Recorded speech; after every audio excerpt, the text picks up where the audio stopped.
بسم اللہ الرحمن الرحیم۔ ٹیل پوائنٹ کے ناظرین السلام علیکم۔ اللہ کی تلوار کی 8ویں قسط پیش خدمت ہے۔ خالد کو آج یاد آ رہا تھا کہ رسول کریم صلی اللہ علیہ وآلہ وسلم کی شہادت کی خبر نے اسے روحانی سا اطمینان دیا تھا، لیکن ایک للکار نے اسے چونکا دیا۔ وادی میں اس للکار کی گونج بڑی دور تک سنائی دے رہی تھی۔ کوئی بڑی ہی بلند آواز میں کہہ رہا تھا، مسلمانوں خوشیاں مناؤ، ہمارے نبی زندہ اور سلامت ہیں۔ اس للکار پر خالد کو ہنسی بھی آئی تھی اور افسوس بھی ہوا تھا۔ اس نے اپنے آپ سے کہا تھا کہ کوئی مسلمان پاگل ہو گیا ہے۔ ہوا یوں تھا کہ جس طرح مسلمان اکا دکا ادھر ادھر بکھر گئے یا چھپ گئے تھے، اسی طرح کعب بن مالک نام کا ایک مسلمان ادھر ادھر گھومتا پہاڑی کے اس مقام کی طرف چلا گیا جہاں رسول اکرم صلی اللہ علیہ وآلہ وسلم سستا رہے تھے۔ اس نے نبی کریم صلی اللہ علیہ وآلہ وسلم کو دیکھا تو اس نے جذبات کی شدت سے نعرہ لگایا، ہمارے نبی زندہ ہیں۔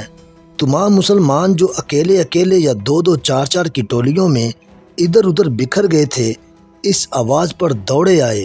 حضرت عمر رضی اللہ تعالیٰ عنہ بھی اس آواز پر رسول خدا تک پہنچے تھے۔ اس سے پہلے ابو سفیان میدان جنگ میں پڑی ہوئی ہر ایک لاش کو دیکھتا پھر رہا تھا۔ وہ رسول کریم کا جسد مبارک تلاش کر رہا تھا۔ اب اسے قریش کا جو بھی آدمی ملتا اس سے پوچھتا، تم نے محمد کی لاش نہیں دیکھی؟ اسی تلاش میں خالد اس کے سامنے آ گیا۔ ابو سفیان نے پوچھا، خالد تم نے محمد کی لاش نہیں دیکھی؟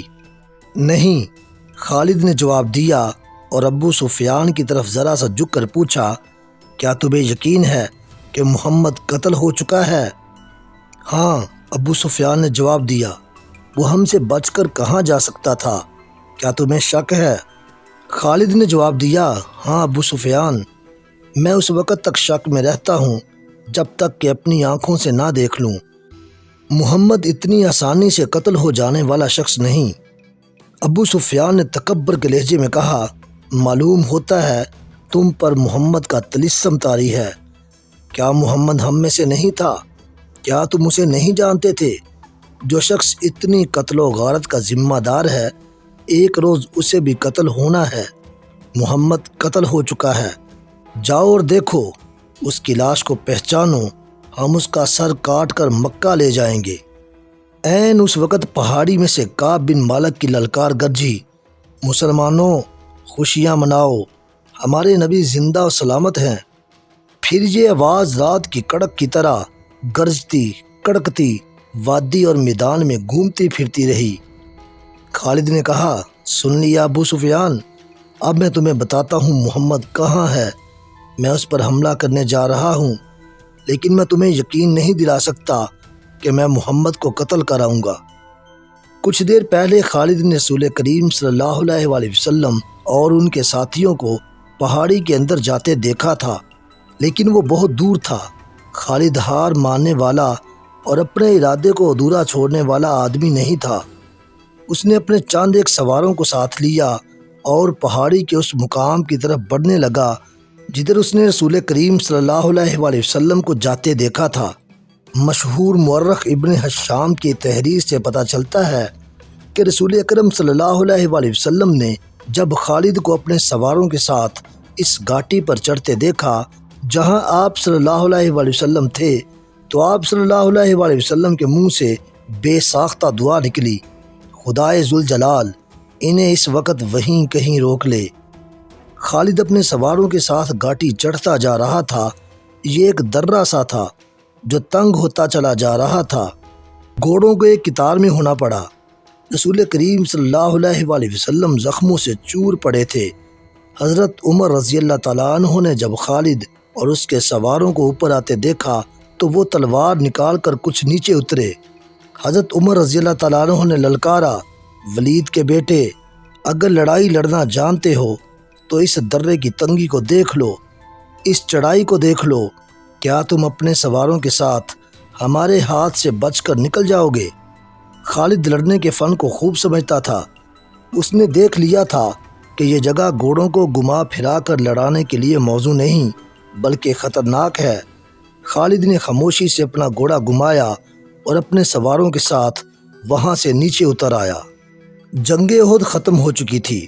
قریش اس لحاظ سے برتری کا دعویٰ کر سکتے تھے کہ انہوں نے مسلمانوں کو زیادہ نقصان پہنچایا تھا، لیکن یہ جنگ ہار جیت کے بغیر ختم ہو گئی تھی۔ خالد کو جیسے اپنی آواز سنائی دے رہی تھی، لیکن یہ ہماری شکست تھی۔ مسلمانوں کی نفری 700 تھی اور ہم 3000 تھے۔ ہمارے پاس 200 گھوڑے تھے۔ ہماری فتح تب ہوتی جب ہم محمد کو قتل کر دیتے۔ خالد نے اپنے آپ میں جھنجھناہٹ سی محسوس کی۔ اس پر ایسی کیفیت طاری ہو گئی کہ اس کے دانت بجنے لگے۔ اسے جنگ کا آخری منظر یاد آنے لگا۔ اس نے اس بھیانک یاد کو ذہن سے نکالنے کے لیے سر کو جھٹکا دیا، لیکن مکھیوں کی طرح یہ یاد اس کے ارد گرد بنبناتی رہی۔ اسے اپنے آپ میں شرم سی محسوس ہونے لگی۔ جنگجو یوں نہیں کیا کرتے۔ خالد جب حضرت عمر رضی اللہ تعالیٰ عنہ کی للکار پر واپس آ رہا تھا تو اس بلندی سے اس کی نظر میدان جنگ پر پڑی۔ وہاں لاشیں بکھری ہوئی تھی، شاید ان میں بے ہوش زخمی بھی ہوں گے۔ لاشوں اور زخمیوں کو اٹھانے کے لیے نہ بھی مسلمان آگے بڑھے تھے نہ اہل قریش۔ خالد کو ابو سفیان کی بیوی ہند نظر آئی۔ وہ ہاتھ میں خنجر لیے ہوئے دوڑی چلی آ رہی تھی۔ اس کے اشارے پر قریش کی وہ عورتیں جو قریش کے لشکر کے ساتھ آئی تھیں اس کے پیچھے پیچھے دوڑی آئیں۔ ہند ہر ایک لاش کو دیکھتی تھی۔ وہ اونچے قد کی اور فربی مائل جسم کی پہلوان قسم کی عورت تھی۔ وہ ہر ایک لاش کو دیکھتی تھی۔ کوئی لاش اوندے منہ پڑی نظر آتی تو وہ پاؤں کی ٹھوکر سے اس لاش کو سیدھا کر کے دیکھتی تھی۔ اس نے اپنے ساتھ کی عورتوں سے کہا کہ وہ حمزہ کی لاش تلاش کریں۔ اسے حمزہ کی لاش مل گئی۔ ہند بھوکے درندے کی طرح لاش کو چیرنے پھاڑنے لگی۔ اس نے لاش کے کچھ اعضاء کاٹ کر پرے پھینک دیے۔ اس نے دوسری عورتوں کو دیکھا جو اس کے قریب کھڑی تھی۔ ہند نے ان عورتوں سے یوں کہا جیسے وہ پاگل ہو چکی ہو، کھڑی دیکھ کیا رہی ہو؟ یہ دیکھو، میں نے اپنے باپ، اپنے چچا اور اپنے بیٹے کے قاتل کی لاش کا کیا حال کر دیا ہے۔ جاؤ، مسلمانوں کی ہر ایک لاش کا یہی حال کر دو اور سب کے کان اور ناک کاٹ کر لے آؤ۔ جب وہ عورتیں مسلمانوں کی لاشوں کو چیرنے پھاڑنے کے لیے وہاں سے ہٹ گئیں تو ہند نے خنجر سے حمزہ کا پیٹ چاک کر کے اس کے اندر ہاتھ ڈالا۔ اس کا ہاتھ باہر آیا تو اس میں لاش کا کلیجہ تھا جو ہند نے خنجر سے کاٹ لیا۔ اس نے اسی پر اکتفا نہ کیا، حمزہ کے کلیجے کا ایک ٹکڑا کاٹ کر اس نے اپنے منہ میں ڈال لیا اور درندوں کی طرح اسے چبانے لگی۔ لیکن تھوڑی دیر بعد اس نے کلیجے کے اس ٹکڑے کو اگل دیا۔ صاف نظر آ رہا تھا کہ وہ اس ٹکڑے کو نگلنے کی کوشش کر رہی تھی، لیکن یہ ٹکڑا اس کے حلق سے نیچے نہیں جا رہا تھا۔ خالد کو دور ابو سفیان کھڑا نظر آیا۔ ہند کی اس وحشیانہ حرکت نے خالد کا مزہ کرکرا کر دیا تھا۔ وہ جنگجو تھا، وہ صرف آمنے سامنے آ کر لڑنے والا آدمی تھا۔ اپنے دشمن کی لاشوں کے ساتھ یہ سلوک نہ صرف یہ کہ اسے پسند نہ آیا بلکہ اس نے نفرت کی نگاہ سے دیکھا۔ ابو سفیان کو دیکھ کر خالد نے اپنے گھوڑے کو ایڑ لگائی اور ابو سفیان کے پاس جا گھوڑا روکا۔ خالد نے غصے اور حقارت کے ملے جلے لہجے میں کہا، ابو سفیان، کیا تم اپنی بیوی اور ان عورتوں کی اس وحشیانہ حرکت کو پسند کر رہے ہو؟ ابو سفیان نے خالد کی طرف ایسی نگاہوں سے دیکھا جس میں بے بسی کی جھلک تھی اور صاف پتہ چلتا تھا کہ اسے لاشوں کے ساتھ اپنی بیوی کا یہ سلوک پسند نہیں۔ خاموش کیوں ہو ابو سفیان؟ ابو سفیان نے دبی سی زبان میں کہا، تم ہند کو جانتے ہو خالد، یہ عورت اس وقت پاگلوں سے بدتر ہے۔ اگر میں یا تم اسے روکنے کے لیے آگے بڑھے تو یہ خنجر سے ہمارے پیٹ بھی چاک کر دے گی۔ خالد ہند کو جانتا تھا۔ وہ ابو سفیان کی بے بسی کو سمجھ گیا۔ ابو سفیان نے سر جھکایا، گھوڑے کی لگام کو جھٹکا دیا اور منہ پھیر کر دوسری طرف چل پڑا۔ خالد بھی اس منظر کو برداشت نہ کر سکا۔ جب ہند حمزہ کی لاش کا کلیجہ چبا کر اگل چکی تو اس نے پیچھے دیکھا۔ اس کے پیچھے جبیر بن موتم کا غلام واشی بن حرب کھڑا تھا۔ اس کے ہاتھ میں افریقہ کی بنی ہوئی وہی برچی تھی جس سے اس نے حمزہ کو شہید کیا تھا۔ ہند نے تحکمانہ انداز میں اسے کہا، یہاں کیا کر رہے ہو بن حرب؟ جاؤ اور مسلمانوں کی لاشوں کے ٹکڑے کر دو۔ واشی بن حرب بولتا بہت کم تھا۔ اس کی کوشش یہ ہوتی تھی کہ زیادہ سے زیادہ بات اشاروں میں ہی کر لی جائے۔ اس نے ہند کا حکم ماننے کی بجائے اپنا ہاتھ ہند کے آگے پھیلا دیا اور اس کی نظریں ہند کے گلے میں لٹکتے ہوئے سونے کے ہار پر جم گئیں۔ ہند کو اپنا وعدہ یاد آ گیا۔ اس نے واشی سے کہا تھا کہ تم میرے باپ، چچا اور بیٹے کے قاتل کو قتل کر دو تو میں نے جتنے زیورات پہن رکھے ہیں وہ تمہارے ہوں گے۔ اب واشی اپنا انعام لینے آیا تھا۔ ہند نے اپنے تمام زیورات اتار کر واشی بن حرب کے پھیلے ہوئے ہاتھ پر رکھ دیے۔ واشی کے ہونٹوں پر مسکراہٹ آ گئی اور وہ وہاں سے چل پڑا۔ ہند پر اس وقت فتح اور انتقام کا بھوت سوار تھا۔ ہند نے جوشیلی آواز میں اس حبشی کو بلایا، ٹھہر جاؤ بن حرب۔ وہ جب اس کے پاس آیا تو ہند نے کہا، میں نے تمہیں کہا تھا کہ میرا کلیجہ ٹھنڈا کر دو تو تمہیں اپنے زیورات دوں گی، لیکن تم اس سے زیادہ انعام کے حقدار ہو۔ ہند نے قریش کی عورتوں کی طرف اشارہ کیا اور کہا، تم جانتے ہو ان عورتوں میں کنیزیں کون کون ہیں؟ دیکھو وہ جوان بھی ہیں، خوبصورت بھی۔ تمہیں جو کنیز اچھی لگتی ہے اسے لے جاؤ۔ واشی بن حرب نے اپنی عادت کے مطابق خاموشی سے چند لمحے ہند کے چہرے پر نظریں گاڑیں، لیکن اس کی نظریں کنیزوں کی طرف نہ گئیں۔ اس نے انکار میں سر ہلایا اور وہاں سے چلا گیا۔ کچھ دیر بعد میدان جنگ کی ہولناکی میں سے ہند کی بلند اور مترنم آواز سنائی دینے لگی۔ مورخ ابن حشام کے مطابق اس نے ترنم سے جو نغمہ گایا اس کے الفاظ کچھ اس طرح تھے، ہم نے بدر کے مارکے کا حساب برابر کر لیا ہے۔ ایک خونریز مارکے کے بدلے ہم نے ایک خونریز مارکا لڑ لیا ہے۔ اتبا کا غم میری برداشت سے باہر تھا۔ اتبا میرا باپ تھا۔ مجھے چچا کا بھی غم تھا، اپنے بیٹے کا بھی غم تھا۔ اب میرا سینہ ٹھنڈا ہو گیا ہے۔ میں نے اپنی قسم پوری کر دی ہے۔ واشی نے میرے دل کے درد کا مداوع کر دیا ہے۔ میں عمر بھر واشی کی احسان مند رہوں گی، اس وقت تک جب تک میری ہڈیاں قبر کی مٹی میں مل کر مٹی نہیں ہو جاتی۔ ابو سفیان اس بھیانک منظر کو برداشت نہ کر سکا تھا۔ وہ پہلے ہی منہ پھیر کر جا چکا تھا۔ اس نے اپنے دو ساتھیوں سے کہا کہ اسے یقین نہیں آ رہا کہ رسول اکرم زندہ ہے۔ کسی نے ابو سفیان سے کہا، خالد نے دور سے کسی اور کو دیکھ کر سمجھ لیا ہوگا کہ وہ محمد ہے۔ ابو سفیان یہ کہہ کر کہ وہ اپنی آنکھوں سے دیکھ کر آتا ہے، اس تنگ سے درے کی طرف چلا گیا جہاں سے خالد اپنے سواروں کو واپس لایا تھا۔ وہ ایسی جگہ جا کھڑا ہوا جہاں سے اسے مسلمان بیٹھے ہوئے نظر آ رہے تھے۔ ابو سفیان نے بلند آواز سے کہا، محمد کے پیروکاروں، کیا تم میں محمد زندہ ہے؟ رسول کریم صلی اللہ علیہ وآلہ وسلم نے آواز سنی تو اپنے ارد گرد بیٹھے ہوئے مسلمانوں کو اشارہ کیا کہ وہ خاموش رہیں۔ ابو سفیان نے اپنا سوال اور زیادہ بلند آواز سے دہرایا۔ اب بھی اسے کوئی جواب نہ ملا۔ ابو سفیان نے بلند آواز سے پوچھا، کیا ابو بکر تم میں زندہ موجود ہیں؟ اب بھی اسے کوئی جواب نہ ملا۔ 3 بار پوچھنے کے باوجود بھی مسلمان خاموش رہے۔ ابو سفیان نے پھر پوچھا، کیا عمر زندہ ہے؟ اب کے بھی مسلمانوں نے خاموشی اختیار کیے رکھی۔ ابو سفیان نے گھوڑے کو گھمایا۔ اس نے نیچے دیکھا، قریش کے بہت سے آدمی رسول اکرم کے متعلق صحیح خبر سننے کو بےتاب کھڑے تھے۔ ابو سفیان نے چلا کر اعلان کیا، اہل قریش، محمد مر چکا ہے، ابو بکر اور عمر بھی زندہ نہیں۔ اب مسلمان تمہارے سائے سے بھی ڈریں گے۔ خوشیاں مناؤ، ناچو۔ اہل قریش ناچنے اور ہلڑ مچانے لگے، لیکن گرجتی ہوئی ایک آواز نے انہیں خاموش کر دیا۔ درے کی بلندی سے حضرت عمر رضی اللہ تعالیٰ عنہ کی آواز گونجی، اے خدا کے دشمن، اتنا جھوٹ نہ بول۔ وہ تینوں زندہ ہیں جن کے نام لے کے تو انہیں مردہ کہہ رہا ہے۔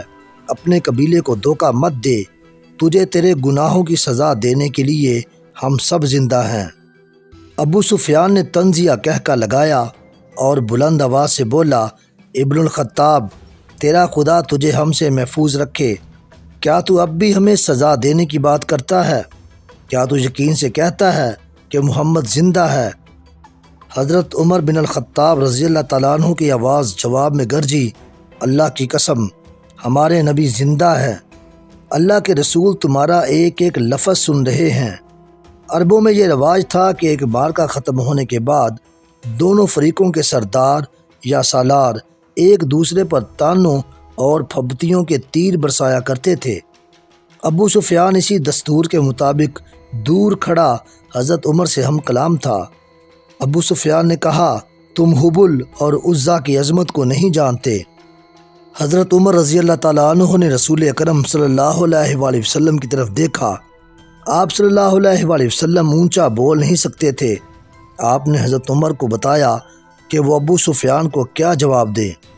حضرت عمر رضی اللہ تعالیٰ عنہ نے بلند آواز سے کہا، او باطل کے پجاری، اللہ کی عظمت کو پہچان جو سب سے بڑا اور سب سے زیادہ طاقت والا ہے۔ ابو سفیان نے کہا، ہمارے پاس حبل جیسا دیوتا اور عزا جیسی دیوی ہے، کیا تمہارے پاس کوئی ایسا دیوتا اور دیوی ہے؟ رسول کریم صلی اللہ علیہ وآلہ وسلم نے حضرت عمر رضی اللہ تعالیٰ عنہ کی زبان سے کہلوایا، ہمارے پاس اللہ ہے، تمہارا خدا کوئی نہیں۔ ابو سفیان نے کہا، جنگ کا فیصلہ ہو چکا ہے، تم نے بدر میں فتح پائی تھی، ہم نے اس پہاڑی کے دامن میں تم سے انتقام لے لیا، اگلے سال ہم تمہیں بدر کے میدان میں ہی مقابلے کے لیے للکاریں گے۔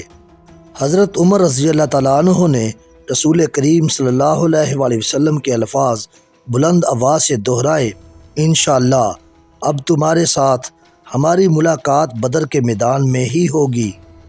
ابو سفیان نے گھوڑا موڑا، گھوڑا 2 قدم ہی چلا ہوگا کہ اس نے گھوڑے کو روک لیا۔ ابو سفیان نے اب کے ذرا ٹھہری ہوئی آواز میں کہا، اے عمر، ابو بکر اور محمد، تم جب میدان سے اپنی لاشیں اٹھاؤ گے تو تمہیں کچھ ایسی لاشیں بھی ملیں گی جن کے اعضاء کٹے ہوئے ہوں گے اور انہیں چیرا پھاڑا گیا ہوگا۔ خدا کی قسم، میں نے کسی کو ایسا کرنے کا حکم نہیں دیا تھا، اور میں نے تمہاری لاشوں کے ساتھ یہ سلوک بالکل پسند نہیں کیا۔ اگر اس کا الزام مجھ پر عائد کرو گے تو میں اسے اپنی توہین سمجھوں گا۔ ابو سفیان نے گھوڑا موڑا اور گھوڑے کو ایڑ لگا دی۔ چلتے چلتے خالد کے گھوڑے نے اپنے آپ ہی رخ بدل لیا۔ خالد نے گھوڑے کو نہ روکا، وہ سمجھ گیا کہ گھوڑے نے پانی کی مشک پا لی ہے۔ کچھ دور جا کر گھوڑا نیچے اترنے لگا۔ خالد کو یہ مقام یاد آ گیا۔ جنگ احد کے بعد واپسی پر قریش نے کچھ دیر یہاں قیام کیا تھا۔ نیچے پانی کا خاصا ذخیرہ موجود تھا۔ گھوڑا بڑی تیزی سے گھاٹی اتر گیا اور پانی پر جا رکا۔ خالد گھوڑے سے کود کر نیچے اترا اور 2 زانو ہو کر چلو بار بار کر اپنے چہرے پر پانی پھینکنے لگا۔ ذرا سستانے کے لیے بربری سی ایک چٹان کے ساتھ بیٹھ گیا۔ اسے وہ وقت یاد آیا جب احد کے معرکے کے بعد اہل قریش واپس آئے تھے۔ انہوں نے مدینے سے کچھ دور آ کر قیام کیا تھا۔ اس قیام کے دوران قریش کے سردار اس بحث میں الجھ گئے تھے کہ واپس مکہ پہنچا جائے یا مسلمانوں پر ایک اور حملہ کیا جائے۔ صفوان بن امیہ نے کہا تھا، ہم شکست کھا کر نہیں آئے، اگر تم یہ سمجھتے ہو کہ مسلمانوں کی حالت بہت بری ہے تو اپنی حالت دیکھو، ہماری حالت بھی اچھی نہیں۔ اب مسلمانوں کے ساتھ اتنی جلدی لڑنے کا خطرہ مول نہیں لینا چاہیے، ہو سکتا ہے قسمت ہمارا ساتھ نہ دے۔ جب یہ بحث جاری تھی تو قریش کے کچھ آدمی 2 مسافروں کو پکڑ کر سرداروں کے سامنے لے آئے۔ انہیں بتایا گیا کہ یہ دونوں آدمی جو اپنے آپ کو مسافر کہتے ہیں ہمارے خیموں کے ارد گرد گھوم پھر رہے تھے، اور ہمارے 4-5 آدمیوں سے انہوں نے پوچھا کہ تم لوگ کہاں جا رہے ہو۔ ان دونوں نے ابو سفیان اور دوسرے سرداروں کے سامنے بھی یہی بیان دیے کہ وہ مسافر ہیں، اور کسی جگہ کا نام لے کر کہا کہ وہ ادھر جا رہے ہیں۔ ابو سفیان کے حکم سے ان کے پھٹے پرانے کپڑے جو انہوں نے پہن رکھے تھے اتروائے گئے تو اندر سے خنجر اور تلواریں برآمد ہوئی۔ ان سے پوچھا گیا کہ تم نے یہ ہتھیار چھپا کر کیوں رکھے ہیں؟ خالد کی نظر بہت تیز تھی، اسے شک ہوا کہ یہ مسلمانوں کے جاسوس ہیں۔ ان دونوں کو قریش کی فوج کے سامنے کھڑا کر دیا گیا اور پوچھا گیا انہیں کوئی پہچانتا ہے؟ 2-3 آوازیں آئیں کہ ہم انہیں پہچانتے ہیں، یہ مدینہ کے رہنے والے ہیں۔ اس ایک کو میں اچھی طرح پہچانتا ہوں، قریش کے ایک آدمی نے اٹھ کر کہا، اسے میں نے اپنے خلاف لڑتے ہوئے دیکھا تھا۔ ابو سفیان نے ان دونوں سے کہا، تم اپنی زبان سے کہہ دو کہ تم محمد کے جاسوس ہو اور جاؤ، میں تمہاری جان بخشی کرتا ہوں۔ دونوں میں سے ایک نے اعتراف کر لیا۔ ابو سفیان نے کہا، جاؤ، ہم نے تمہیں معاف کیا۔ دونوں جو واقعی مسلمانوں کے بھیجے ہوئے جاسوس تھے اور قریش کے عزائم معلوم کرنے آئے تھے، ہنسی خوشی اپنے اونٹوں کی طرف چل پڑے۔ ابو سفیان کے اشارے پر کئی ایک تیر اندازوں نے کمانوں میں تیر ڈالے اور پیچھے سے ان دونوں مسلمانوں پر چلا دیے۔ دونوں کئی تیر اپنے جسموں میں لے کر گرے، پھر اٹھ نہ سکے۔ ابو سفیان نے اپنے قریب کھڑے سرداروں سے کہا، کیا تم اس کا مطلب سمجھتے ہو؟ جاسوس بھیجنے کا مطلب یہ ہے کہ مسلمان ہارے نہیں، وہ ابھی یا کچھ ہی عرصے بعد ہم پر حملہ کرنے کا ارادہ رکھتے ہیں۔ فوراً مکہ کوچ کرو اور اگلی جنگ کی تیاری کرو۔ اگلے روز رسول اکرم صلی اللہ علیہ وآلہ وسلم کو کسی نے آ کر بتایا کہ اہل قریش نے جہاں پڑاؤ کیا تھا وہاں اپنے دونوں جاسوسوں کی لاشیں پڑی ہوئی ہیں اور اہل قریش مکہ کو روانہ ہو گئے ہیں۔ خالد نے یہ پہلی بڑی جنگ لڑی تھی، لیکن وہ سمجھتا تھا کہ وہ مسلمانوں کو شکست نہیں دے سکا۔ آج 4 سال بعد وہ اس سوچ میں غرق تھا کہ مسلمانوں کی یہ طاقت عام انسانوں کی طاقت نہیں، کوئی راز ہے جسے وہ ابھی تک نہیں پا سکا۔ اسے اہل قریش کی کچھ خامیاں یاد آنے لگیں، کچھ باتیں اور کچھ اعمال اسے اچھے نہیں لگ رہے تھے۔ اسے یہودیوں کی 2 بڑی خوبصورت عورتیں بھی یاد آئیں جو اہل قریش کے سرداروں میں گل مل گئی تھیں۔ وہ جانتا تھا کہ یہودی اپنے نسوانی حسن کے جادو سے اہل قریش پر چھا جانے کی اور انہیں مسلمانوں کے خلاف استعمال کرنے کی کوشش کر رہے ہیں۔ یہ طریقہ اسے پسند نہ تھا، لیکن ان میں سے ایک عورت ایک روز خالد سے ملی تو خالد نے محسوس کیا کہ یہ عورت جو کچھ کہہ رہی ہے اس میں عقل و دانش ہے۔ اس عورت کے حسن و جوانی کا اپنا ایک اثر تھا، لیکن طلسم جو اس کی زبان میں تھا اس کا اثر خالد نے بھی محسوس کیا تھا۔ کچھ دیر تک یہ عورت خالد کے خیالوں پر چھائی رہی۔ اس کا گھوڑا ہنہنایا تو خالد جیسے خواب بیداری سے بیدار ہو گیا۔ وہ تیزی سے اٹھا، گھوڑے پر سوار ہوا اور پھر مدینے کے راستے پر ہو لیا۔ ولید کا بیٹا خالد شہزادہ تھا، عیش و عشرت کا بھی دلدادہ تھا، لیکن فن حرب و ضرب کا جنون ایسا کہ عیش و عشرت کو اس جنون پر حاوی نہیں ہونے دیتا تھا۔ مدینے کی طرف جاتے ہوئے اسے وہ حسین و جمیل یہودن یاد آئی جس کا نام یحاوہ تھا۔ اس نے اس یہودن کو ذہن سے نکال دیا، لیکن یحاوہ رنگ برنگی تتلی بن کر اس کے ذہن میں اڑتی رہی۔ خالد اسے ذہن سے نکال نہ سکا۔ خالد کے ذہن میں اڑتی ہوئی اس تتلی کے رنگ پھیکے پڑنے لگے، پھر تمام رنگ مل کر سرخ ہو گئے، خون جیسے سرخ۔ یہ ایک بھیانک یاد تھی۔ خالد نے اسے ذہن سے اگل دینے کی بہت کوشش کی، لیکن تتلی جو زہریلی بھیڑ بن گئی تھی اس کے ذہن سے نہ نکلی۔